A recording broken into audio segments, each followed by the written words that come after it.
ये आजकल विज्ञान और वैज्ञानिकता की बड़ी चर्चा समाचार पत्रों में निकलती है। जब कोई घटना घटित होती है तो ये पढ़कर के बड़ा आश्चर्य होता है कि वैज्ञानिक इसे नहीं मानते। वैज्ञानिक का क्या अर्थ होता है? विज्ञान शब्द तो बड़ा ही व्यापक है और वो विज्ञान शब्द का अर्थ ये नहीं है कि किसी ने विज्ञान की एक किसी शाखा में या किसी विशेष संदर्भ में कोई शोध किया और उसके प्रति उसमें उसका जो ज्ञान है, तो अब जैसे एक चिकित्सा विज्ञान वाला व्यक्ति है तो चिकित्सा विज्ञान वाला व्यक्ति जो है वो शरीर के रोग और चिकित्सा के संबंध में वह वैज्ञानिक है। पर इसका अर्थ ये नहीं है कि वो चूंकि विज्ञान का छात्र रह चुका या विज्ञान की कोई परीक्षा पास कर लिया इसलिए वो जो कुछ कहता है और करता है वो सब वैज्ञानिक है। बल्कि जो योग्य होते हैं का वो तो कभी अपने विषय से हट करके बोलना ही नहीं चाहते। वो तो ये कह देते हैं कि मेरा यह विषय है, मेरी यह जानकारी है और उसके अनुकूल मेरा ये निर्णय है। तो वस्तुतः ये जो वैज्ञानिक शब्द का आज अनावश्यक प्रयोग है और पढ़ करके समाचार पत्रों में सचमुच लोग ये समझ लेते हैं कि ये जो कुछ कह रहे हैं वैज्ञानिक हैं और वैज्ञानिक हैं तो इनकी बात बड़ी प्रामाणिक है। वही ईश्वर की सत्ता यदि आप मानना चाहते हैं तो क्या कोई वैज्ञानिक आज तक ऐसा हुआ है कि जिसने प्रमाण पत्र दिया हो कि ईश्वर है? उन जिन माध्यमों के द्वारा किसी वस्तु की सत्ता को मानता है, स्वीकार करता है, का उसका तो कोई प्रमाण उसके पास नहीं है। तो इसका अर्थ है कि अगर आधुनिक विज्ञान के रूप में जो कुछ कहा जाता है अगर हम उसे प्रामाणिक माने तो हम तो ईश्वर की सत्ता को अस्वीकार करने के बाद ही वैज्ञानिक वृत्ति वाले व्यक्ति माने जाएंगे। इसलिए वस्तुतः विज्ञान शब्द बड़ा व्यापक है। भगवान तो विज्ञान के द्वारा ही जाने जाते हैं। भगवान की जब स्तुति की जाती है तो बार बार यह शब्द कहा गया। भगवान के लिए आप पढ़ते हैं ज्ञान गम में जय रघुराई, हे प्रभु श्री रामभद्र आप ज्ञान के द्वारा जाने जाते हैं। अनेक प्रसंगों में वेदांत वेद्यम विभुम, भगवान वस्तुतः ज्ञान के द्वारा ही जाने जाते हैं। विज्ञान के द्वारा ही उन ईश्वर के स्वरूप का भान होता है और स्वयं भगवान जो है उनके लिए तो शब्द ही यही आता है विज्ञान धामा उभो। भगवान राम लक्ष्मण क्या है? दोनों साक्षात विज्ञान के धाम। तो इसका अर्थ ये हुआ कि वस्तुतः जो वास्तविक वैज्ञानिक है वह तो इस विषय में बोलने की धृष्टता ही नहीं करेगा क्योंकि वह उसका विषय नहीं है। उस विषय में उसने कोई शोध नहीं किया है, उस विषय में उसकी कोई साधना नहीं है और ऐसी स्थिति में इससे बढ़कर के अवैज्ञानिक बात कुछ हो ही नहीं सकती है कि जो जिसका विषय नहीं है उसमें वह हस्तक्षेप करे या बोलने की धृष्टता करे। उसको सर्वदा अपनी ही सीमा में रह करके यदि वह बोलता है तो सच्चे अर्थों में उसे हम वैज्ञानिक वृत्ति कहेंगे। तो जो ईश्वर का विज्ञान है उसका वैज्ञानिक कौन है? विश्वविद्यालय में जो प्रमाण पत्र मिलता है उसके द्वारा ईश्वर विज्ञान का कोई संबंध नहीं, न उनका वो विषय। और तब जिन्हें हम संत कहते हैं, संत कौन है? कि जो वस्तुतः ईश्वर का जो विज्ञान है वो तो विज्ञान शब्द इसीलिए बार बार अनेक शाखाओं के लिए, जैसे जब कहते हैं कि ये इस विषय का विशेषज्ञ है, इस विषय का विशेषज्ञ है, तो ये जो अदृश्य सत्ता ईश्वर की है उसका वैज्ञानिक और उस वैज्ञानिक को प्रयोग के रूप में स्वयं साकार करने वाला। आज भी आप क्या करते हैं? औषधि कोई व्यक्ति बनाता है पर बनाने के बाद आप विश्वास कर लेते हैं कि हाँ यह विषय का विशेषज्ञ है, इसने औषधि बनाई है, और आप रोग होने पर वो विश्वास पूर्वक ही तो दवा खा लेते हैं। क्या आप विज्ञानशाला में जाकर के स्वयं प्रयोग करते हैं क्या? स्वयं देखते हैं क्या? और इसका उत्तर यही है कि अंततो गत्वा जो जिस विज्ञान का विशेषज्ञ है, हम उसको ही प्रामाणिक मानते हैं। और इसलिए ईश्वर की सत्ता या मूर्ति की पूजा, इसका विज्ञान, सबसे बड़े वैज्ञानिक उसके कौन है आप जानते हैं? प्रहलाद जी महाराज। भगवान ने यह वाक्य कहा विभीषण से कि विभीषण, मैं जो अवतरित होता हूं, मेरे अवतरित होने पर भले ही संसार के व्यक्तियों को उसका लाभ मिलता हो, पर मैं अवतार तो क्यों लेता हूं? प्रभु का वाक्य है, तुम सारिखे संत प्रिय मोरे, धरो देह नहीं आनने होरे। तुम जैसे संतों के कारण ही मैं अवतरित होता हूं। और इसको अनेक दृष्टांतों के द्वारा गोस्वामी जी ने स्पष्ट करने की चेष्टा की है, समझाने की चेष्टा की है। आज जैसे तर्क वितर्क विज्ञान के नाम पर होता है, गोस्वामी जी के समय भी ऐसी विकृतियां थी, ऐसी खंडनात्मक प्रवृत्ति वाले व्यक्ति थे कि जिन्होंने मूर्ति पूजा या इन वस्तुओं का विरोध किया, उन्होंने खंडन किया। और तब गोस्वामी जी ने जो एक बड़ा सार्थक उत्तर दिया, और उस सार्थक उत्तर में उन्होंने कुछ क्रम की ओर कुछ जो संकेत प्रस्तुत किए, तो उसको प्रहलाद के संदर्भ में, और उस संदर्भ में इसलिए भी वह बड़े महत्व की वस्तु है।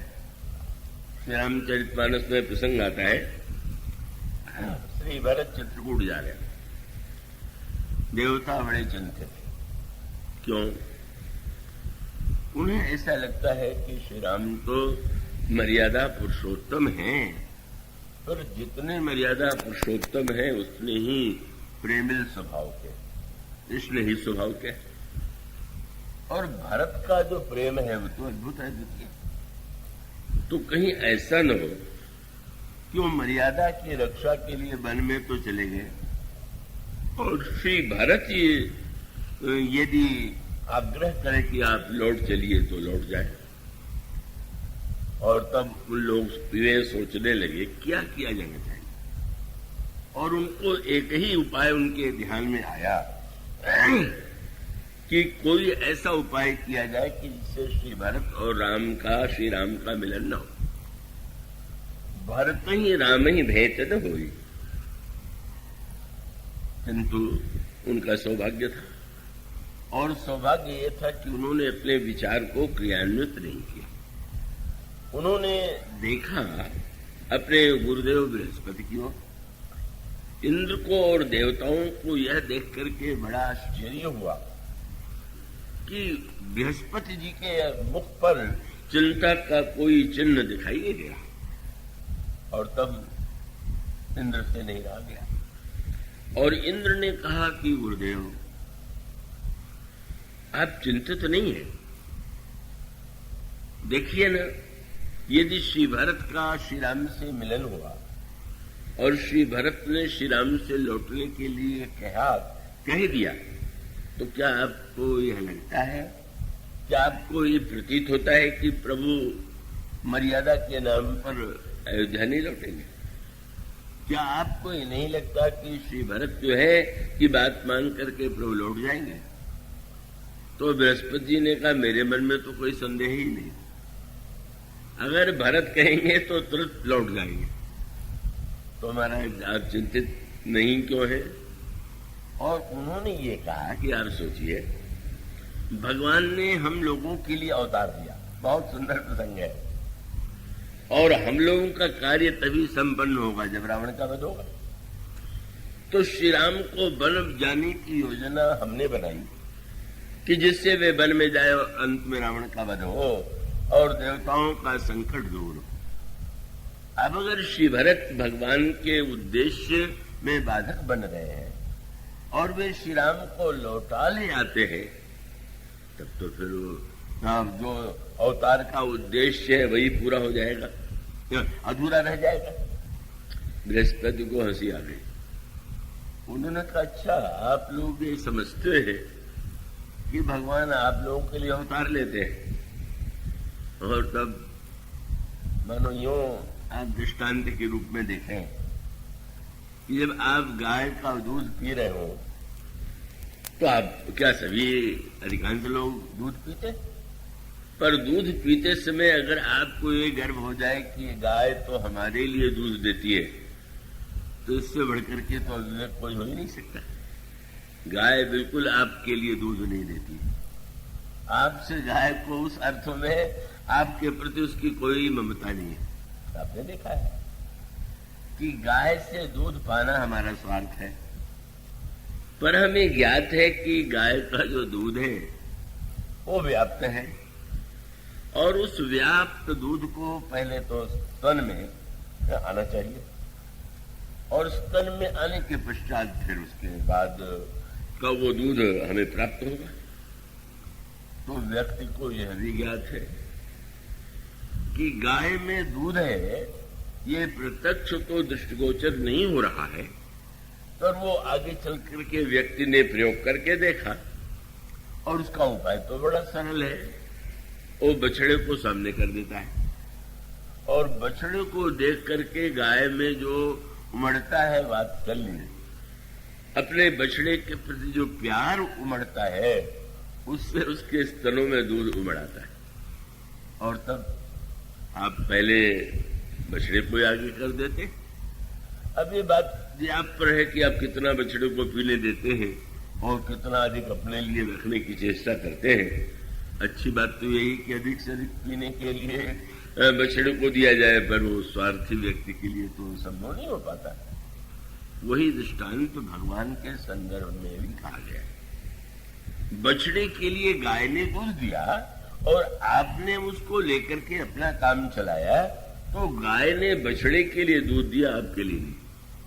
आपका काम चल गया है। इसी प्रकार से बृहस्पति ने देवताओं से कहा, अच्छा ये बताओ, रावण के का अत्याचार जो है कितने वर्षों से हो रहा है, तुम्हारे लिए भगवान को, अगर भगवान तुम्हारे प्रति इतने कृपालु होते तो जो ही रावण का अत्याचार प्रारंभ हुआ त्यों ही वो अवतार ले लेते। और तब उन्होंने दृष्टांत प्रहलाद का दिया। उन्होंने कहा, मत भूलो सतयुग का इतिहास। क्या रावण के भी पहले सतयुग में हिरण्यकश्यपु का जन्म हुआ, और हिरण्यकश्यपु तो इतना महान प्रतापी था कि उसके ऐश्वर्य, उसकी शक्ति, उसकी सामर्थ्य जो का वर्णन जो किया गया है श्रीमद् भागवत में, वो तो अद्वितीय है। तो वस्तुतः हिरण्यकश्यपु तो रावण की अपेक्षा भी न जाने कितना अधिक से अधिक शक्तिमय ऐसा वो दिव्य व्यक्ति था। अब उस हिरण्यकश्यपु ने सारे विश्व पर अधिकार कर लिया, स्वर्ग पर अधिकार कर लिया, और हिरण्यकश्यपु ने यह घोषणा की ईश्वर नहीं है। और उसके पीछे उसका ये दावा था कि तुम लोगों ने तो सुनकर के ईश्वर को मान लिया है, मैंने उसे खोजा है। तो एक प्रकार का वैज्ञानिक था हिरण्यकश्यपु भी। तो सचमुच वो उन वैज्ञानिकों की तरह नहीं था कि जो बिना ईश्वर को खोजे हुए ही कहते हैं ईश्वर नहीं। कोई वस्तु नहीं है, उसके लिए भी तो आपको पहले पता लगाना होगा, और तब आप ये कह सकते हैं कि वस्तु नहीं है। तो हिरण्यकश्यपु को जब यह ज्ञात हुआ कि उसके भाई हिरण्याक्ष का वध भगवान विष्णु ने किया है, तो विष्णु भगवान का वध मैं करूंगा, भाई का मैं बदला लूंगा, क्योंकि वह किसी ईश्वर को नहीं मानता।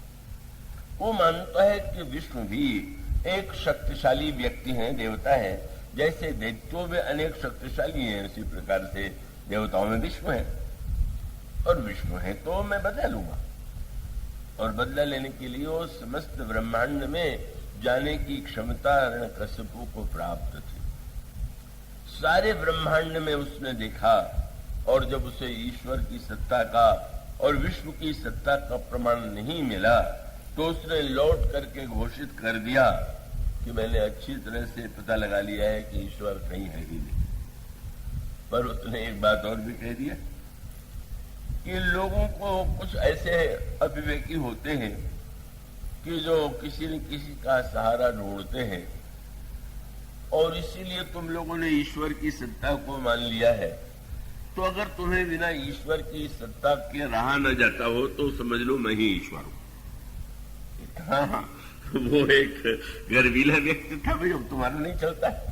कई लोग कहा करते हैं कि ईश्वर को तो लोगों ने डर के मारे मान लिया। तो हिरण्यकश्यप ने कहा कि तुम्हें ईश्वर चाहिए ही तो मैं तो हूं, तुम मेरी पूजा करो, मेरा नाम लो, मेरा जप करो, तो मेरी भक्ति करो। और उस समय वर्णन आता है कि समस्त देवता भी हिरण्यकश्यप की स्तुति करते थे, मुनियों के द्वारा भी हिरण्यकश्यप की प्रशंसा की जाती है। ये है उसकी शक्ति और सामर्थ्य की विलक्षणता। ऐसा वो अद्भुत व्यक्ति था। किंतु कुछ अनोखे खेल संसार में होते हैं जो व्यक्ति की समझ से परे होते हैं, और वह तब हुआ न जाने कितने लाखों वर्ष तक। ऐसा माना जाता है हिरण्यकश्यप की आयु का तो बहुत ही लंबा चौड़ा वर्णन है। वो न जाने कितने वर्षों तक शासन करता रहा और सबको अपनी पूजा करने के लिए बाध्य कर दिया और लोगों के सामने स्पष्ट कर दिया ऐसा कोई ईश्वर नहीं। पर ईश्वर की सत्ता भी तो अनोखी है। आप अस्वीकार करके भी आपकी ये बाध्यता है कि अंत में वह बिना सामने आए हुए भी अपनी सत्ता को किसी न किसी संकेत के रूप में प्रकट करता है।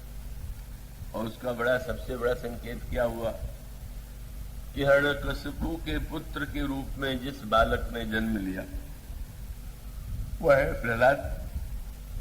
और यह जो प्रहलाद है कि इनके गर्भ में, जब ये मां के गर्भ में थे, हिरण्यकश्यप उस समय गया हुआ था तपस्या के लिए।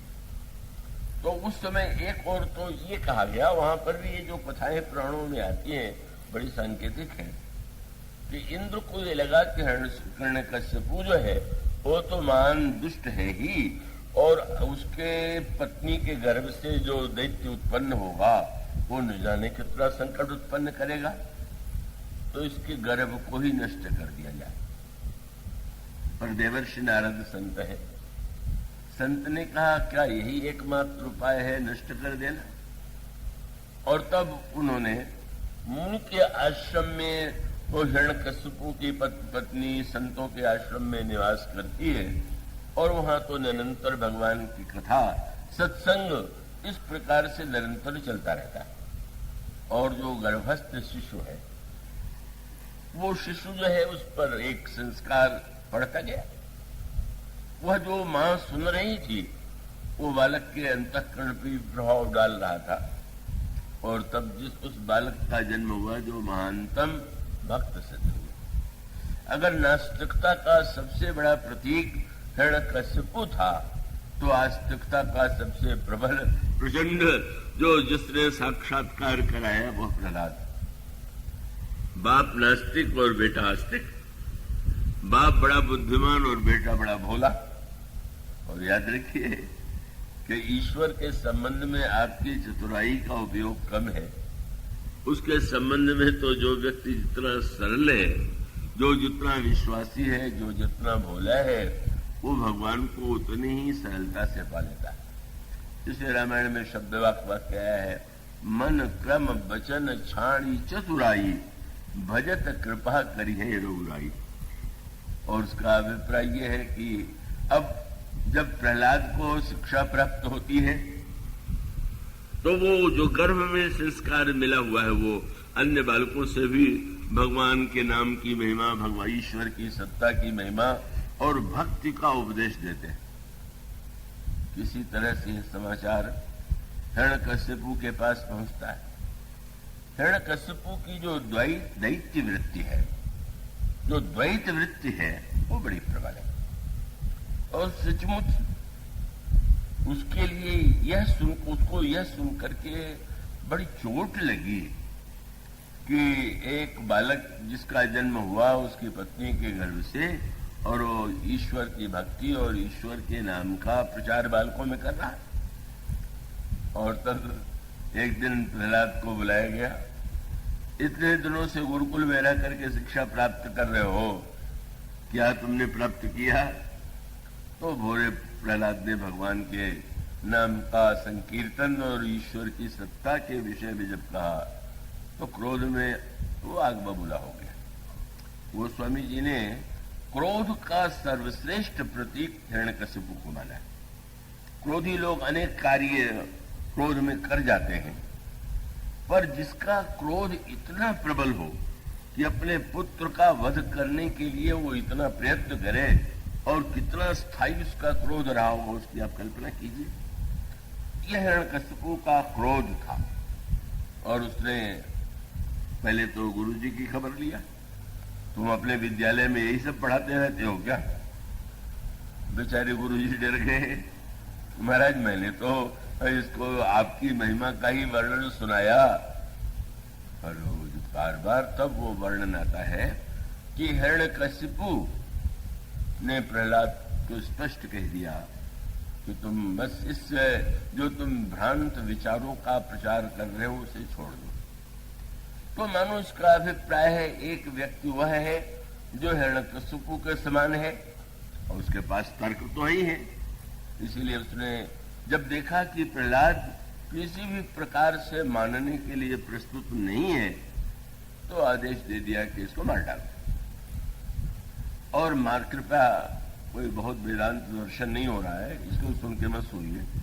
बहुत कोई गंभीर बात आ जाए, एक आधे सज्जन सो रहे हैं, लेकिन मैं चाहता हूं कि वो भी क्यों वंचित रहे। तो उसका मनो संकेत यह था कि उसने कहा इसको मार डालो। इतना विरोधी ईश्वर और उसकी सत्ता का। और प्रहलाद को जब भी मारने की चेष्टा की गई तो वो प्रहलाद नहीं बच गए। अब आजकल तो थोड़ा सा चमत्कार हो जाए तो लोगों में विश्वास आ जाता है। जिसने इतनी चेष्टा की और नहीं मरा तो हिरण्यकशिपु को तुरंत विश्वास हो जाना चाहिए कि कोई ईश्वरी सत्ता होगी कि जिसने इसको बचा लिया। लेकिन वो तो व्यंग में किसी ने कहा, एक बार आस्तिक नास्तिक में विवाद हुआ तो किसी ने आस्तिक ने कहा कि अगर कोई इस छत से कूद जाए और बच जाए तो आप ईश्वर की सत्ता को मान लेंगे? वो नहीं, इसको तो हम एक संजोग मान लेंगे कि बच गया, क्या हुआ। दूसरी बार अगर फिर कूदे फिर बच जाए तो हम समझेंगे कि इसका अभ्यास अच्छा। कहा नहीं अच्छा, तीसरी बार कूदे बच जाए तो बोले भाग्य अच्छा हो। माने जो व्यक्ति एक बार अस्तित्व के विरुद्ध तर्क ढूंढना चाहे तो तर्कों की तो कमी नहीं है। आप किसी वस्तु को अस्वीकार करना चाहें तो अस्वीकार करने के लिए सबसे सरल मार्ग अस्वीकृति, क्योंकि इसमें आपको काटना है। अगर किसी को कैंची देकर के कह दिया जाए कि इसको काट दो तो अनाड़ी भी काट देगा, पर अगर कहा जाए कि काटने के बाद इसका वस्त्र भी सिलना है और सीना भी है तो इस व्यक्ति के शरीर के लिए जैसा वस्त्र चाहिए, तो केवल जो दर्जी है वो वही कर पाएगा। इसी प्रकार से ये दो वस्तु है, तर्क और विश्वास। कैंची क्या है? तर्क। ये जो तर्क शब्द बना है वो कर्त को ही, एक हमारे यहाँ व्याकरण और संस्कृत साहित्य में नैरुक्त प्रक्रिया है, उसमें शब्दों को थोड़ा भिन्न रूप दे करके नाम दिया जाता है। जैसे सिंह है, तो अब उस सिंह के लिए नैरुक्त व्युत्पत्ति यह है कि हिंस से सिंह को, हिंस को ही सिंह का रूप दे दिया गया। हिंस माने जो कठोर है, हिंसा युक्त है, तो सिंह में जो हिंसा की प्रवृत्ति है तो उसका नाम सिंह हो गया। तर्क, ये जो कर्त है, कर्त कैंची को संस्कृत में कर्त कहते हैं, तो कर्त है उसी के द्वारा तर्क शब्द बना दिया गया है। तर्क काटता है और काटना आवश्यक भी है। काटना कोई दोष नहीं है, काटना कोई अवगुण है, ऐसा नहीं है। लेकिन अगर केवल काटना काटने के लिए ही हो जाए तो या तो कपड़े का सत्यानाश कर देगा, किसी की जेब काट करके उसका ही बोझ हल्का कर देगा। और उसका अर्थ ये है कि देखिए ना, दर्जी पहले काटता है और काटने के बाद फिर सीता है। तर्क के द्वारा आप काटिए, बुद्धि के द्वारा, पर विश्वास के द्वारा सीना भी तो सीखिए, जोड़ना भी तो सीखिए। अब उस वस्त्र का उपयोग तो तभी होगा ना कि जब काटने के बाद वह कलापूर्ण ढंग से कैसा सुंदर जोड़ देता है कि वो व्यक्ति प्रसन्न होता है उसको धारण करके। तो ये तर्क और विश्वास एक दूसरे के अगर विरोधी होंगे तो अकल्याणकारी होंगे, और तर्क और विश्वास यदि एक दूसरे के पूरक होंगे तो कल्याणकारी होंगे। इसी का संकेत भगवान शंकर और सती जी के चरित्र में और भगवान शंकर और पार्वती जी के चरित्र में दृष्टिगोचर होता है। भगवान शंकर साक्षात विश्वास है, भवानी शंकरो वंदे श्रद्धा विश्वास रूपिण, और पार्वती का जो पूर्व जन्म है जिन्हें हम सती कहते हैं वो दक्ष की पुत्री है। दक्ष का अर्थ आप जानते हैं चतुर, तो चतुर व्यक्ति तर्क करने में तो निपुण होता ही है, और वो बड़े विद्वान थे, बड़े योग्य थे दक्ष, और उनकी पुत्री यह सती जो है बड़ी बुद्धिमान और उतनी ही तर्कपरायण। तो अब सती और शंकर जी का विश्वास कैसे, विवाह कैसे हुआ? का ब्रह्मा से दक्ष ने प्रश्न किया, महाराज मैं अपनी कन्या का विवाह किससे करूं? और तब उन्होंने कहा कि तुम्हारी कन्या के लिए शंकर से बढ़कर के कोई उपयुक्त वर नहीं। बहुत दार्शनिक भाषा है। समष्टि बुद्धि के देवता का नाम ही ब्रह्मा है। अहंकार शिव बुद्धि अज मनस चित्त महान, मन जो रूप सचराचर रूप राम भगवान। जो समष्टि विवेक के देवता से जब पूछा गया तो उन्होंने यही कहा कि दक्ष की पुत्री का विवाह किससे हो? विश्वास से। चतुराई विश्वास का विरोधी न बना जाए, तर्क केवल काटने की वृत्ति वाला न हो, इसलिए उन्होंने कहा कि दोनों का विवाह हो जाना बड़ा उपयुक्त है। किंतु जब तर्क की प्रवृत्ति बलवती होती है, और तर्क की प्रवृत्ति बलवती तब विशेष होती है जब ईश्वर के विषय में कोई बात आती है। स्वाभाविक है, जैसा मैंने आपसे कहा कि जो वस्तु हम सामने देखते हैं उसके विषय में दो पक्ष हो सकते हैं, पर जब ईश्वर के संदर्भ में कुछ कहा जाए तो जो दृश्य नहीं है उसके संदर्भ में न जाने कितने प्रश्न किए जा सकते हैं। यही हुआ। सती जी जब लौट रही थी, उस कथा को आप सुन चुके हैं। भगवान शंकर कथा श्रवण करने के लिए दंडकारण्य में जाते हैं। कथा सुनना माने विश्वास और बोलना माने तर्क, इसलिए सुनने वाला बोलने वाले से सदा श्रेष्ठ होता।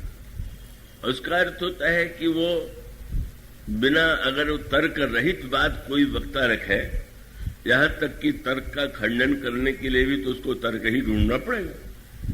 तर्क की ये भी महिमा है कि तर्क की कमी का भी अगर आप निरूपण करना चाहें तो उसके लिए भी तर्क करते हैं। तो ऐसी स्थिति में तर्क जो है वो वेक्टर स्वाभाविक बुद्धिमत्ता के साथ जुड़ा हुआ है। शंकर जी का कथा सुनने के लिए जाना ये सिद्ध करता है कि सचमुच और विश्वास। स्वयं राम कथा के भगवान के चरित्र के ज्ञाता निर्माता त्रिभुवन गुरु, और त्रिभुवन गुरु होते हुए भी जब वो कुंभज से कथा सुनने गए, शंकर जी कौन है? समुद्र है। चरित्र सिंधु गिरिजा रमण, और जिससे कथा सुनने के लिए गए अगस्त, उनके लिए पुराण कहते हैं वो कुंभज है। कुंभज माने जिनका जन्म घड़े से हुआ। शंकर जी से अगर कोई पूछ दे कि समुद्र घड़े के पास जाए, ये तो कभी देखा नहीं गया, आप समुद्रों की घड़े के पास क्यों जा रहे हैं? तो शंकर जी ने कहा कथावाचक वही है कि जो घड़े में समुद्र को ले ले। क्योंकि अगस्त ने समुद्र को पी लिया। का इसलिए उन्होंने कहा कि उससे उनसे बढ़ करके तो कोई उपयुक्त कथा कहने वाला होगा नहीं। सती जी के साथ शंकर जी ने कहा, मैं जा रहा हूं दंडकारण्य में कथा श्रवण के लिए। सती जी ने कहा, मैं भी चलूंगी। उन्होंने सोचा चले हम भी घूम आवे। कई लोग कथा में इसलिए भी चले आते हैं कि चलो भाई और कुछ नहीं होगा तो चलो टहल ही आवेंगे, जरा हो ही आवेंगे, जरा लोगों को देख ही आवेंगे। सती जी ने कहा, महाराज आप अकेले क्यों, मैं भी जाऊंगी, चलूंगी। गए। अगस्त जी ने पूजन किया। पूछा, महाराज कैसे आगमन होगा? आज तो आपसे कथा सुनने के लिए आए हुए। जब कथा सुनाया तो सती जी सोचने लगी, अभी ने इन्होंने मेरा पूजन किया है, अब ये सुनावेंगे और मैं सुनूंगी। मुझसे बुद्धिमान है क्या ये कि मैं इनकी बात सुनूं? कथा नहीं सुनी। और कथा न सुनने के बाद शंकर जी और सती जब लौटे, गोस्वामी जी ने कहा, जब कथा हुई तो शंकर जी ने सुनी, महेश परम सुख मानी। शंकर जी ने सुना, सती जी ने नहीं सुना। और जब कथा सुन करके लौटी तो फिर वही तर्क और विश्वास का विवाद प्रारंभ हो गया।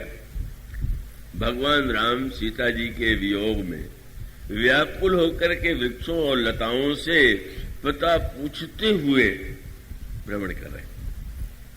शंकर जी ने देखा, गदगद हो गए। और वो प्रभु को उस रूप में देख करके इसलिए उन्होंने बड़े आनंद का अनुभव किया कि प्रभु ने कितनी बड़ी कृपा किया। जिस समय शंकर जी कथा श्रवण के लिए गए थे उसमें भगवान राम दंडक वन में थे, पर शंकर जी को ये लगा कि वहां जाना मेरा ठीक नहीं, क्योंकि जाने से प्रभु का नाटक बिगड़ जाएगा। प्रभु मनुष्य के रूप में अवतरित हुए हैं, इसलिए मैं उनका नाटक क्यों बिगाड़ू? ठीक ही तो है। आप कहीं नाटक देखने जाएं और कहीं बाहर से आए हुए हो और आपका कोई मित्र नाटक में पात्र बनकर के नाटक कर रहा हो, अभिनय कर रहा हो, और आपका इतना प्रेम उमड़े कि चलो मित्र से गले मिल ले, कूद के मंच पर चढ़ जाए और कहें आओ मित्र गले, तो बड़ा सारे नाटक का रस ही समाप्त हो जाएगा। तो शंकर जी ने सोचा कि मैं अगर जाऊंगा तब तो प्रभु के मनुष्य लीला का रूप ही मिट जाएगा। अगर मैं प्रणाम करूंगा तो सभी लोग समझ लेंगे कि ईश्वर है, इसलिए नहीं गए। लेकिन जब श्री राम सामने आ गए तो मन में सोचा कितने कृपालु हैं, भले ही मैं नहीं गया पर उन्होंने तो दर्शन दे दिया। और बहुत प्रसन्न क्यों हुए? किसी को रोते देख करके प्रसन्न होना ये तो कोई स्नेह का लक्षण नहीं, पर आपका मित्र नाटक के मंच पर अगर रो रहा हो और उसके रोते, उसके रोने से सारे दर्शक प्रभावित हो तो आपको कितना आनंद आएगा कि वाह मित्र, तुमने क्या बढ़िया नाटक किया कि सबको रुला दिया और स्वयं तुम तो अपने आनंद में ही डूबे हुए हो। तो शंभु समय ते राम ही देखा, पुरुपजा आनंद विशेखा, और तब नहीं रहा गया, पास नहीं गए। पर जय सच्चिदानंद जग पावन, अस कही चले मनोज न सावन। जय हो सच्चिदानंद, जय हो संसार के पवित्र करने वाले प्रभु, आपको बार बार प्रणाम है। और प्रणाम करने के बाद शब्द गोस्वामी जी का तो बड़ा साहित्यिक होता है ना, कौन चले? बोले मनोज न सावन। और जब चले तो चलते समय बस मन में बार बार चले जात स्यो सती समेता, पुनि पुनि पुलकित कृपा निकेता। बार बार ऐसा लग रहा है कि आनंद रोके नहीं रुक रहा है। सती जी ने पूछ दिया, ये है कौन? अरे जिनकी कथा में हम लोग गए थे वो तो सुना ही नहीं था उन्होंने, वही हमारे इष्ट देव श्री राम है। क्या हुआ? सीता जी के वियोग में व्याकुल होकर के लता वृक्षों से पता पूछ रहे। मनोज न सावन में व्यंग है, काम को जलाने वाला ऐसे कामी को प्रणाम करे कि जो पत्नी के वियोग में रो रहा हो। और बुद्धिहीनता से लता वृक्षों से पता पूछ रहा हो, कैसा विचित्र तर्क से विरोधाभास लगा। अरे मनोज न सामन है तो कोई विरागी मिले, कोई ऐसा इनसे बड़ा विरागी तो कोई है नहीं। और प्रणाम भी किया तो इसी काम ही को, मनोज न सामन ने, और प्रणाम करने के लिए कोई और शब्द नहीं मिला, सच्चिदानंद ही मिला। उनको लगा कि साहित्य की बड़ी भारी हत्या, क्योंकि सत चित और आनंद से बना सच्चिदानंद। क्या घटना हुई, शंकर जी ने कहा कि माया मृग लेकर के रावण आया और सीता जी के कहने पर श्री राम उसके पीछे भागे। सती जी ने सोचा, जो माया के पीछे भागे वो सत हो सकता है क्या? किस काम का वो सत? दूसरा शब्द चित, बोले जो इतना जड़ हो जाए कि लता वृक्षों से पता पूछे, वो चैतन्य है कि महा जड़ है? और जो इतना रो रहा है उसको आनंद कहना है तो सर्वनाश ही कर दिया इन्होंने। क्या है हमारे पतिदेव को हो गया है, इतने बड़े विद्वान होकर के प्रणाम किया, वो भी ऐसे व्यक्ति को किया जो महाकामी है, और प्रणाम करने के लिए भी सच्चिदानंद शब्द का प्रयोग कर दिया। बहुत मानो तर्क का वृत्ति प्रबल हुई। शंकर जी समझ गए, बोले तो नहीं शंकर जी से। प्रारंभ में थोड़ा संकोच रहा, लेकिन शंकर जी ने यही कहा कि क्यों संशय आप करती हैं? मानो भगवान जब अदृश्य होते हैं तब तो सत्ता का ही प्रमाण नहीं, और दृश्य जब होते हैं तब भी उनके चरित्र में ऐसी घटनाएं घटित होती हुई दिखाई देती हैं जिससे मनुष्य के हृदय में संशय उत्पन्न होता है। ये दोनों समस्या है, अदृश्य रहे तो समस्या और दृश्य बनकर के अवतार ले तो समस्या, और यही हुआ यहां पर। और उन्होंने ये सोचा कि ब्रह्म, ये उनका तर्क था, ब्रह्म जो व्यापक विरज अज अकल अनीह अभेद सो की देह धरी होई नर जाहि न जानत वेद। यदि विष्णु के अवतार है तो विष्णु जो सुरहित नर तनुधारी सो सर्वज्ञ जथा त्रिपुरारी खोजई सो की अज्ञवनारी ज्ञान धाम श्रीपति सुरारी संभ बचन पुण्य मृषान होई शिव सर्वज्ञ जान सब कोई। तर्क वितर्क संशय का एक अंतःकरण में वो चल रहा है, चक्र चल रहा है, समझाने से समझ में नहीं आया। मानो मूल सूत्र यह था कि अगर सती जी यह समझती होती कि भले ही मेरी दृष्टि में तर्क से ये सिद्ध नहीं हो रहा है, पर भगवान भूत बामन शिव के ऊपर तो उनका विश्वास है, सर्वज्ञ है, शिव है, विश्व वंद्य है, अगर वे कह रहे हैं, बस यही मूल तत्व है। गुरु या संत की महिमा का संकेत यही है, जब उसका संकेत यह है कि जिस विषय में एक रोग होने पर आपको औषधि की आवश्यकता होती है तो आप वैद्य पर विश्वास कर लेते हैं, रोग होने पर आपको आवश्यकता होती है आप डॉक्टर पर विश्वास कर लेते हैं, आप ये मान लेते हैं कि इसने इस विषय की खोज किया या पढ़ा या वो सुना, इसलिए हम ठीक है कह रहे हैं तो हम इनकी औषधि खा लेते हैं। अगर ये समझ लेती कि शंकर जी कह रहे हैं तो निश्चित ही ठीक होगा, पर वो तर्क वृत्ति जब इतनी प्रबल हुई तो उनको यही लगा कि भले ही ये वंदनीय है, पर तर्क के विरुद्ध मैं किसी को कैसे मान लूं।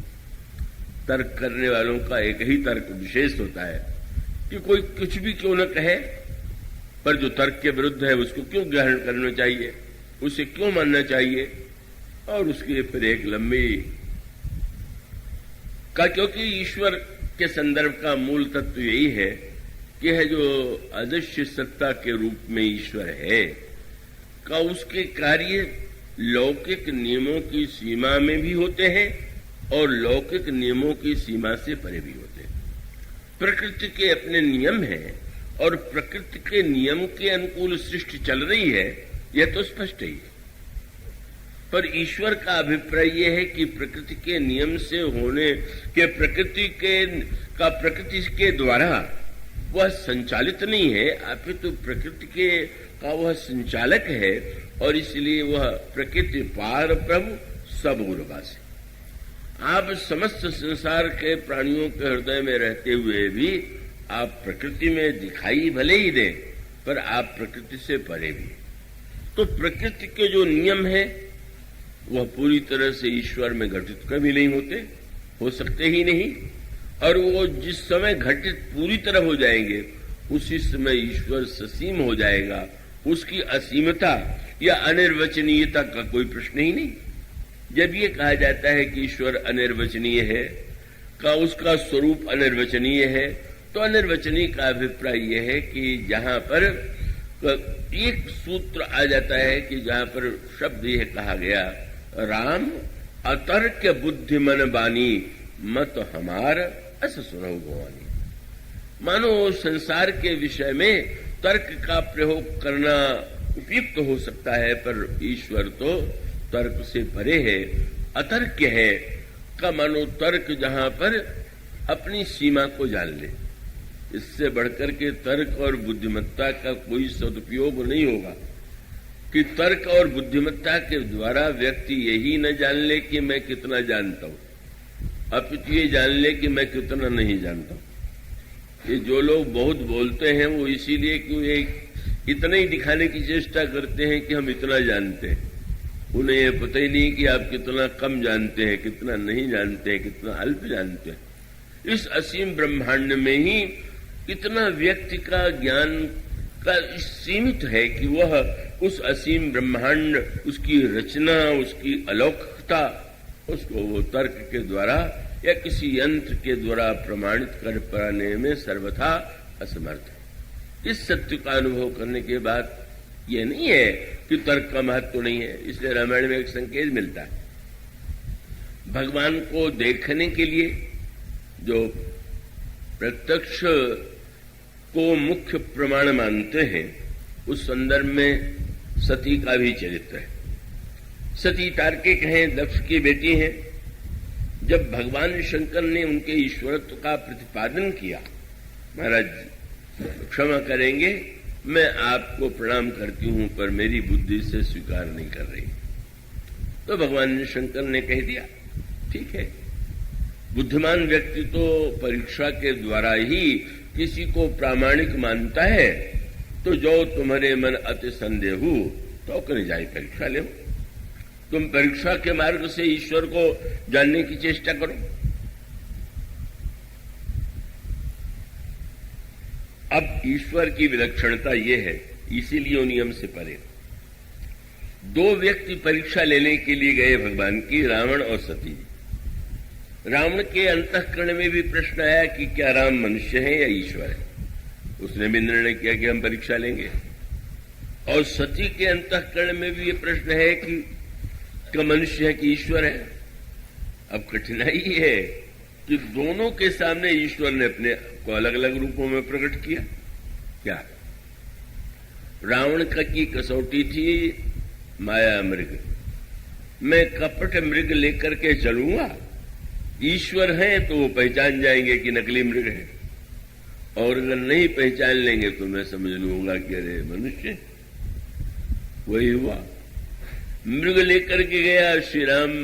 पहचानने की बात तो दूर, सीता जी ने जब ये कहा कि महाराज ये मृग कर अति सुंदर छाला, बड़ा सुंदर मृग का चर्म है, आप ले आइए।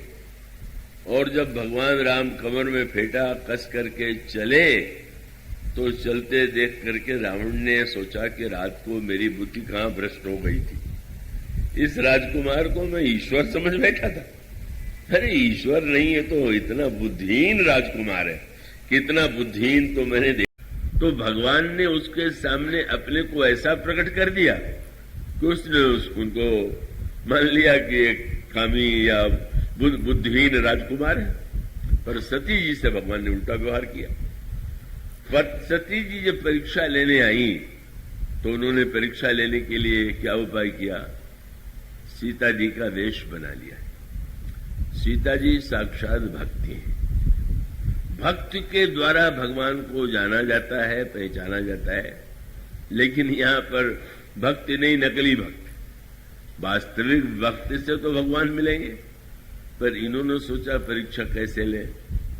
तो सीता जी के वियोग में व्याकुल है मैं सीता जी का रूप बना करके जो ही सामने जाऊंगी, अगर वो दौड़े, हाँ प्रिय तुम मिल गई, तो मैं समझ लूंगा कि अरे ये अल्पज्ञ राजकुमार है, और अगर पहचान लिया तो मैं समझ लूंगा कि नहीं, ये तो ईश्वर है। जब वो पुनि पुनि हृदय विचारी करी, धरी सीता का रूप, आगे हुई चली पंथ तेही, जेहि आवत नर भूप। जब सती जी के रूप में गई तो भगवान राम, लक्ष्मण जी, अभी उमा शंकर जी लक्ष्मण जी का चरित्र सुना रहे थे। सबसे पहले सती जी को लक्ष्मण जी ने सीता जी के रूप में देखा, और गोस्वामी जी ने लिखा कि लक्ष्मण दीख उमा कृत बेखा, चकित भये भ्रम हृदय विशेखा। ये गोस्वामी जी का एक चुना हुआ अनोखा शब्द है। उमा नाम जो था उनका, वो जब पार्वती के रूप में उनका जन्म हुआ तब उनका नाम उमा रखा गया था। इस जन्म में उनका नाम उमा नहीं था, सती का नाम था। तो यूं तो तुलसीदास जी को ये लिखना चाहिए कि लक्ष्मण दीख सतीकृत देखा, वो तो बिल्कुल संगत होता। पर गोस्वामी जी के लक्ष्मण दीख उमाकृत देखा, क्यों? गोस्वामी जी बताना ये चाहते थे कि परीक्षा लेने के लिए आई थी वो राम की, पर लक्ष्मण ही इतने विशेषज्ञ निकले कि जब वो सोचने लगे कि आज सती जी इस रूप में को आ गई, तो भविष्य में उमा तक जो घटना घटित होगी सब दिखाई देने लगा। अच्छा, कोई लीला चल रही है जो आगे चल करके उमा बनने पर समाप्त होगी, इसलिए यहां पर जानबूझ करके लक्ष्मण जी की सर्वज्ञता के लिए उमा शब्द का प्रयोग किया गया। लक्ष्मण दीख उमा कृत वेशा, सोचने लगे, लेकिन सोच रहे ना मैं कुछ नहीं बोलूंगा। श्री राम से भी उन्होंने नहीं कहा महाराज ये क्या कर रही है सती, कुछ नहीं, कहीं न सकत कछु अति गंभीरा। लक्ष्मण जी के विषय में बहुत बार भ्रम हो जाता है कि बड़े उतावले, पर वो इतना नियंत्रण भी रख सकते हैं कि अत्यंत गंभीरता के कारण एक बात भी नहीं बोले। प्रभु प्रभाव जानत मति धीरा, प्रभु की महिमा और प्रभाव को जानते हैं और उसे बिल्कुल नहीं बोले। लेकिन जब प्रभु श्री राम ने देखा तो वो दौड़े नहीं सीते सीते कह करके। यहां पर प्रभु ने परीक्षा में, बस कठिनाई ये है कि संसार में जो परीक्षाएं होती हैं उसका उत्तर एक ही होता है। अगर दो दूनी पूछा जाएगा तो गणित में सबका उत्तर 4 ही होगा, पर ईश्वर की पाठशाला में 2 दूनी 5 भी हो सकता है, 2 दूनी 3 भी हो सकता है। वो उत्तर किस रूप में देगा इसको कोई, आप ये भी चिंता मत कीजिए कि उसको आप प्रमाण पत्र नहीं देंगे तो उसकी कोई हानि हो जाएगी। हमारे एक बड़े भारी प्रसिद्ध वैद्य थे, त्र्यंबक शास्त्री, बहुत प्रसिद्ध वैद्य थे, बड़े अद्भुत थे। उस समय कोई बहुत बड़ा प्रधान कोई अधिकारी इंग्लैंड से आया था जो रोगों से ग्रस्त था। इंग्लैंड में स्वस्थ नहीं हो पाए, भारत में आए थे, तो किसी ने कहा कि अब एलोपैथी से नहीं तो एक बड़े वैद्य प्रसिद्ध हैं, कहो उनकी दवा लेकर के देखो। नहीं था तो चलो, फिर भी जब वैद्य जी ने दवा दी और वो कुछ दिनों में अच्छे हो गए, तो जो उस वहां पर वाराणसी का सिविल सर्जन था वो उनको देख रहा था नित्य, और उसने अंतिम दिन त्र्यंबक शास्त्री से कहा बड़ा प्रसन्न मन से कि मैं तुम्हें प्रमाण पत्र लिख करके दे रहा हूं कि तुम महान वैद्य हो। उसने लिख करके दिया तो शास्त्री ने उसी सामने फाड़ के फेंक दिया, तू इतना बड़ा मूर्ख मुझे प्रमाण पत्र देगा? जो तू रोग समझ नहीं पाया, दवा कर नहीं पाया, मैं तेरे प्रमाण पत्र को दूसरों को दिखाऊंगा? इसका अर्थ ये हुआ कि उनको प्रमाण पत्र आपको नाप त्र्यंबक शास्त्री ईश्वर को आप कहें कि नहीं है, आप प्रमाण पत्र देने, आप ईश्वर को मानने के लिए भी अगर इन वैज्ञानिकों के चक्कर में पड़ेंगे कि आप प्रमाण पत्र दे दीजिए कि ईश्वर है, तब हम मानेंगे तो बुद्धिवादी और वैज्ञानिक, और अगर उसके बिना मान लेंगे तो बड़ा वैज्ञानिक दृष्टिकोण हो जाएगा, तब तो आप ईश्वर से वंचित ही रह जाएंगे। ईश्वर जो है वो तो क्या उसको तो किसी प्रमाण की अपेक्षा नहीं, रावण के सामने नहीं स्वीकार किया, तुम समझ लो चाहे जो समझना हो। पर बड़े दयालु भी हैं, अच्छा शंकर जी की पत्नी है, आई हुई है तो थोड़ा दिखाई दे। आपने तुरंत जोरि पानी प्रभु कीन प्रणामू, पिता समेत लीन निज नामू, कहो बहोरी कहा वृष केतु, विपिन अकेले फिरहु के हेतु। मैं दशरथ का पुत्र राम आपको प्रणाम करता हूं। देवी, भगवान शंकर कहाँ हैं और आप वन में अकेले क्यों भटक रही? बहुत बड़ा व्यंग था। शंकर जी ने भी प्रणाम किया था, अब प्रभु ने सती जी को प्रणाम किया, क्यों? कोई पूछ दे कि शंकर जी ने आपको प्रणाम किया, आप सती जी को प्रणाम क्यों कर रहे? तो प्रभु यही कहेंगे भाई परीक्षक को तो प्रणाम करना ही चाहिए। ये जिज्ञासा लेके तो आई नहीं, परीक्षक बन के आई हैं, तो गुरुजी प्रणाम है आपको। आप आई हैं तो बड़ी बुद्धिमान है, पर शंकर जी को कहां छोड़ दिया? मानो विश्वास को छोड़ करके विपिन अकेली जंगल में और शंकर जी को छोड़ दिया। जंगल संशय है, संशय विपिन अनल सुररंजन। बोले आप वैसे भी नगर में भी शंकर जी का साथ नहीं छोड़ना चाहिए, पर जहां संशय का बन है वही विश्वास को आपने छोड़ दिया। बस बेचारी सती जी तो बस इतनी व्याकुल हुई, लौटने लगी प्रणाम करके। जब लौटने लगी तो प्रभु ने सोचा थोड़ा सा और भी वाही गई है, तो प्रभु निज प्रभाव कछु प्रगट जनावा। प्रभु ने अपना अद्भुत ईश्वर प्रकट किया कि अब सती जी जिधर दृष्टि डाल रही हैं, राम हैं, लक्ष्मण हैं, सीता हैं, जिन सीता जी के लिए रो रहे हैं, अभी देखा था, अभी हजारों रूपों में वो दर्शन दे रहे हैं और हर रूप में सीता जी उनके साथ है।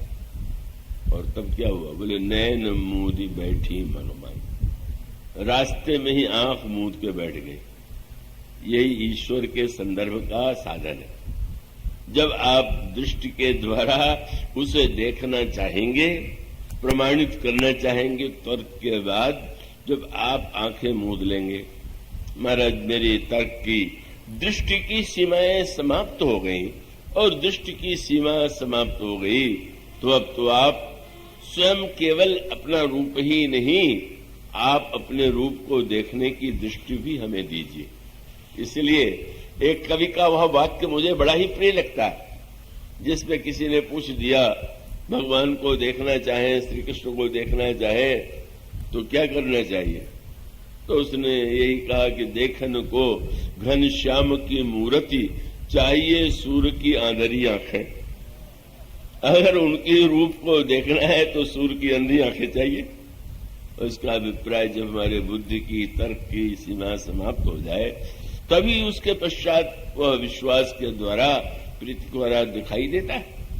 और इस तरह से हम ये देखते हैं कि सती के रूप में उनकी यह प्रवृत्ति उनको कितना कष्ट पहुंचाती है, पर वो अपनी प्रकृति से बाध्य हैं।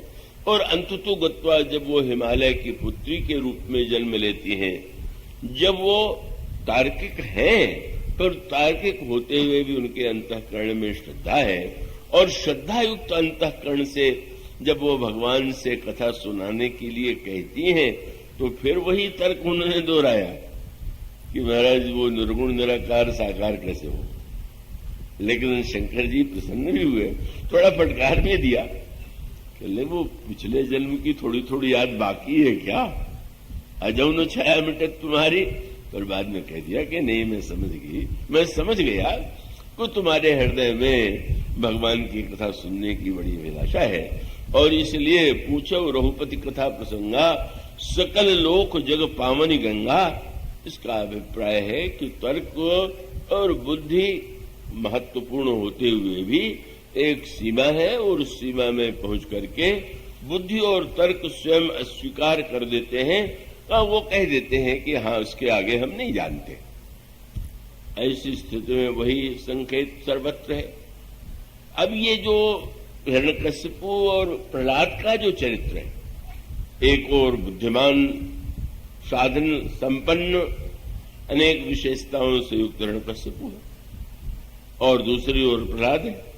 और कितना बड़ा नास्तिक रहा होगा, आप कल्पना कीजिए कि पुत्र को पहाड़ से ढकेलवा दिया, नहीं मारा, आग में जलाने की चेष्टा की, नहीं जला, पर उसमें उसको ईश्वर का चमत्कार नहीं दिखाई पड़ा।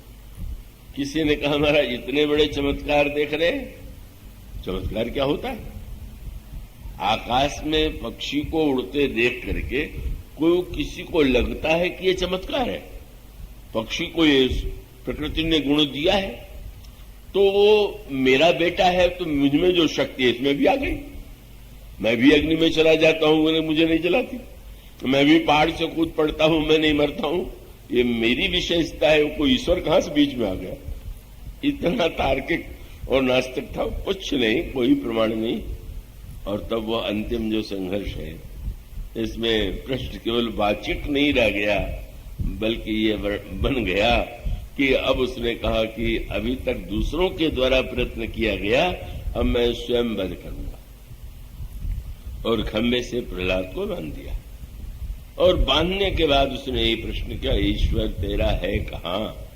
जिस ईश्वर की तू दुहाई दे रहा है, तो उन्होंने यही कहा कि वो तो सर्वत्र है। और हंसी आ गई, अच्छा सर्वत्र है इसीलिए खंभे से मैं बांध रहा हूं, तो उसने रोकने की चेष्टा नहीं किया। अरे पागल, कुछ नहीं है, कहां है वो ईश्वर? प्रहलाद ने कहा, पितु बावरो तू कछु जाने नहीं, प्रभु मेरो सबे थल में विहरे, और नीमे आकाश पतालों में। और इतने नहीं, धीरे से बोले, वह तोमह मोमह तेज भर, आप में भी वही बैठा हुआ। प्रहलाद बड़ो करुण कर सो, अस भक्तन को पन पूरो करे। हिरण्यकश्यप ने पूछा, इस खंभे में भी है? बोले ये खंभ में मोही तो देखी परे, तो ही देखी परे, दोनों देखी परे। मुझे तो भाई दिखाई दे रहे हैं, पर तुम्हें नहीं दिखाई दे रहे हैं, तो मैं क्या कर सकता हूं? और तब उसने कहा, अच्छा मैं देखता हूं तुम्हारी ईश्वर को। और जिस समय तलवार निकाल करके प्रहलाद का सिर काटने के लिए चढ़ा, वो गोस्वामी जी हर समय कोई न कोई तर्कवादी होते हैं। गोस्वामी जी से किसी ने पूछ दिया, मूर्ति पूजा का क्या आधार है? कितनी अबौद्धिक तर्क विरुद्ध बात है। तुलसीदास जी ने कहा, भाई वो पहला वैज्ञानिक जो था, जिसका नाम प्रहलाद था, उसने प्रत्यक्ष करके उसे दिखा दिया। जब पूछ दिया कि कहाँ है, और खंभे में जब हां सुनी, गोस्वामी जी कहते हैं कि राम कहां? बोले सब ठाऊं में। खंभ में? हाँ। ये जैसे हां निकला, हां सुनी, हां कंद्र के हरि जागे, ईश्वर मानो जग गया है सबके हृदय में, पर सोया हुआ है। पर आस्तिक का वो सच्चा हां जो था, हां सुनी हाथ निके हरि जागे, और बैरी विदारी भये विकराल, कहे प्रहलाद ही के पुनि माखे, प्रीति प्रतीति बढ़ी तुलसी, तब ते सब पाहन पूजने लगे। एक भक्त ने पत्थर से प्रकट करके दिखा दिया, तो लोगों ने कहा, भाई तो हमारे वैज्ञानिक तो प्रहलाद हैं, ये डिग्रीधारी जो केवल लिखते रहते हैं, वो तो हमारे लिए कोई वैज्ञानिक नहीं है, उनके विज्ञान का तो कोई अर्थ ही नहीं है। और यह विज्ञान तो संतों का विज्ञान है, जो उसी जीवन में उसी की खोज में लगा हुआ है, जिसने पा लिया है, जिसका उसका परिचय है, वह संत ही जो है। और उस संत पर जब किसी को विश्वास हो जाता है, जब वो विश्वस्त लगता है कि हाँ ये कह रहे हैं, तो निश्चित रूप से ऐसा ही होगा। तो ये जो कहने की बात है, गोस्वामी जी का अभिप्राय यह है कि पत्थर में इसलिए लोग पूजने लगे कि भाई इतने बड़े भक्त ने पत्थर से प्रकट किया, तो चलो हम भी पत्थर में पूजा करके देखें। मानो यही बात कही बृहस्पति जी ने इंद्र से, तुम्हारे लिए भगवान बिल्कुल अवतार न तो लेते हैं न कभी लिया। और तब प्रहलाद जी की याद दिलाया, याद है कितना कष्ट तुम लोगों ने हिरण्यकशिपु से पाया था? तब भगवान आए, बोले सहे सुरन बहुकाल विषादा, नरहरि प्रगट किए प्रहलादा। अरे वो प्रहलाद के लिए आए थे, तुम्हारे लिए थोड़ी आए थे। इसलिए तुलसीदास जी ने कहा कि जब नरसिंह के रूप में प्रकट हुए और वध कर दिया और फिर भी लगा कि क्रोध में भरे हुए, तो इनका अब देवता डरे कहीं अब इतने क्रोध में हम ही लोगों पर न टूट पड़े। वो वेश तो विचारों ने कभी देखा नहीं था, आधा नर आधा सिंह, आंखें लाल और क्रोध में भरे हुए। तब लक्ष्मी जी से कहा, देवी जरा अपने पतिदेव को मनाइए। लक्ष्मी जी ने जो दूर से देखा बोले, मैं इन्हें नहीं पहचानती, ये है कौन? तो महाराज शंकर जी से कहा गया कि आप कृपा करो। तो शंकर जी ने कहा, बंदो बाल रूप सोई रामू, हमारे तो नन्हे बालक राम। तो महाराज करें क्या? उन्होंने कहा, जिस प्रहलाद के लिए ये प्रकट हुए हैं उससे कहो, न मुझसे न लक्ष्मी से। जाकर के कहा देवताओं ने, प्रहलाद जी आप किसी तरह से उनका क्रोध शांत कीजिए। प्रहलाद मुस्कुराते हुए, सिंहनी को देख करके सबको डर लगे, पर सिंहनी के बच्चे को क्या डर लगेगा। और प्रभु ने गोद में ले लिया, और गोद में नहीं ले लिया कि जैसे सिंह है तो सिंह जैसे सिंहनी अपने बच्चों को जीभ से चाटती है, इसी प्रकार से प्रहलाद के सिर को चाटने लगे। क्रोध शांत हो गया। गोस्वामी जी ने कहा, बैरी विदारी भय विकराल और कहे प्रहलाद ही के पुनिमा के। प्रहलाद के बिना कोई उनका क्रोध शांत नहीं कर पाया। उन्होंने कहा, भरत जैसे संतों के लिए भगवान अवतार लेते हैं, तुम इस बात को सोचो ही मत कि तुम्हारे लिए। तब तो महाराज फिर भरत से बड़ा डर है? बोले बिल्कुल मत डरो, क्योंकि संत कभी किसी का बुरा कर ही नहीं सकते। और इसलिए भगवान भरत के हैं, और भरत जो है इतने बड़े संत हैं कि उनके द्वारा तो कभी का जो किसी का अकल्याण कभी न कर सके वही संत है। जो भगवान को स्वयं जीवन में अनुभव कर चुका है, जो उस विज्ञान का वह अदृश्य ईश्वर जो हमें दृष्टिगोचर नहीं होता है, पर उस पर विश्वास जो उत्पन्न कर दे, जो हमें दिखा दे, देखने की दृष्टि दे दे, वही संत है। इसलिए भगवान ने जो नवधा भक्ति का निरूपण किया तो बोले, मेरी भक्ति करने के पहले संतों के पास जाओ, सत्संग के द्वारा तुम्हें वो दृष्टि मिलेगी, तब कहीं तुम भक्ति के पथ में बढ़ सकोगे। आज इतना ही, इसके बाद की चर्चा बोलिए सिया।